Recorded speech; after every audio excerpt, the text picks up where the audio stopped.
بلوکه موتور، چون بیشترین تنش حرارتی تو این مناطق هست. و محل بعدی سرسیلندره، چون قسمتی از محفظه احتراق داخل سرسیلندره و در معرض حرارت قرار میگیره. این دو کانال بین سیلندر و سرسیلندر به هم راه دارن، یعنی اول آب به بلوکه میرسه و بعد از اون بالا میاد و به سرسیلندر میرسه و در انتها از کنار سرسیلندر خارج میشه. خب این سیستم به یک پمپ نیاز داره تا آب رو در مجاری به حرکت در بیاره.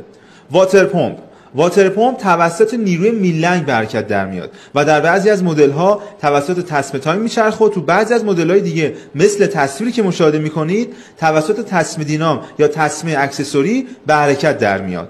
این آبی که توسط واتر پمپ داره داخل مجاری موتور به حرکت در میاد حرارت موتور رو از بلوکه و سرسیلندر میگیره.